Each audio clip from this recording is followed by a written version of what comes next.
গ্রুপের নাম হিজাবিয়ান গ্রুপ। এদের কাম কি? 8 জন মিলে খালি ঘুরে, এখানে যায় ওখানে যায় ওখানে যায়, আর খালি স্টাইল করে ছবি করে ওই রিলস করে করে বেড়ায়। আপনি কি ইসলামের কি লাভটা করতেছেন? আপনি বারবার হাত দেখাচ্ছেন, আপনার চোখটাকে একেবারে হরিণের মতো করে রাখছেন, পুরো মুখে বোরকার নিচে আপনি মেকআপ করে রাখছেন, এখানে বোরকা পড়তেছেন, ওখানে যে আপনি বোরকা খুলে ফেলছেন বিয়ে বাড়ি থেকে। এই ঘোড়ার ডিমের এই বোরকার কি লাভ আছে? এটা পর্দা না, এটা তামাশা। ইদানিং দেখা যাচ্ছে অনেক হুজুররা টিকটক করে এবং আওয়ামদের মতো অনেক বোরকা পরা মেয়েরাও টিকটক করে মহিলা মাদ্রাসার, এবং হিজাবিয়ান অনেক গ্রুপও বের হয়েছে যারা টিকটক করে, যারা আওয়ামদের মতো নাচানাচি করে, নিজেদেরকে জাহের করে। এই ব্যাপারে আপনারা কথা বলেন না কেন, এবং শরীয়ত আসলে এগুলো অনুমোদন করে কিনা? দুঃখজনক হলো সত্য, এটা আমাদের দুর্বলতা, আমরা ওদেরকে হয়তো বা বোঝাতে পারি না। টিকটক ওই যে পেট বাইর করা, নাচানাচি করা, এটা যেমন গুনাহের কাজ।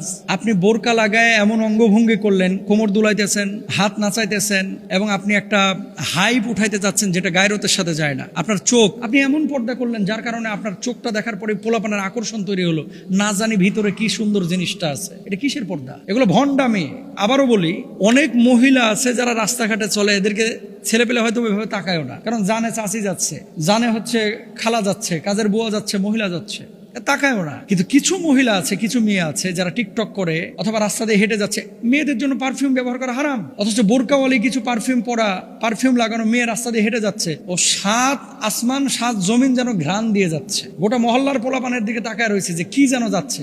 আপনি পড়েছেন বোরকা, ওদিকে হাই হিল পড়েছেন, আপনি কিসের বোরকা? আপনি হুজুর, অথচ চলাফেরা করতেছেন আওয়ামের মতো। কেমন টুপিটা খুলে পাঞ্জাবিটা লাগায়া আপনি নাচানাচি করতেছেন, আপনি মাদ্রাসার ভিতরে কোমর দুলায় দুলায় নাচতেছেন, আপনি উল্টাপাল্টা কাজ করতেছেন। এগুলো তো শরীয়ত অনুমোদন করে না। দেখেন, ওয়াল্লাযীনা হুম আনিল লাগওয়ি মুরিদুন, মুমিন তো সেই সফলকাম মুমিন যে অহেতুক কথা, কর্ম, কাজ এগুলো থেকে বিরত থাকবে। আমি আমার বোনদেরকে বলবো এবং ভাইদেরকে বলবো যারা এই সমস্ত কাজগুলো করতেছেন, আপনারা, দুঃখজনক হলো সত্য, কাপল ব্লগ নিয়ে আমরা অতীতে অনেক প্রতিবাদ করেছি। ইদানিং দেখা যাচ্ছে অনেক ইসলামের সুরতে নিজেদেরকে অনেক কনজারভেটিভ, অনেক ধার্মিক হিসেবে পেশ করে এরকম কিছু লোক, তারা বউ নিয়ে কাপল ব্লগ করতেছে। আমরা কক্সবাজারে কফি খাচ্ছি, তোর বউ নিয়ে তুই কফি খাই দিয়েছিস, আমাদের দেখানোর কি আছে রে ভাই? তোমার বউ নিয়ে কফি খাও, মধু খাও, চা খাও, লাল চা, নীল চা, এটা তোমার একান্ত ব্যক্তিগত ব্যাপার। তুমি এখানে আইফোন দিয়ে ছবি তুলে স্লো মোশন দিয়ে তুমি ওখানে একটা ইসলামী সঙ্গীত দিয়ে বুঝাইতেছো আমি বিশাল মানের বড় বড় আল্লাহওয়ালা, তুমি বিশ্ব বদমাস। কি বুঝাইতে চাও এগুলো দিয়ে?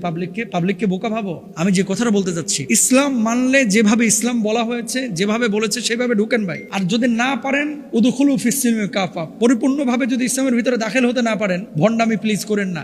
সাধারণ মানুষ আপনাদের এই সমস্ত জিনিসের কারণে এরা এটাকে ইসলাম মনে করতেছে, বুঝাইতে পারি নাই মনে হয়।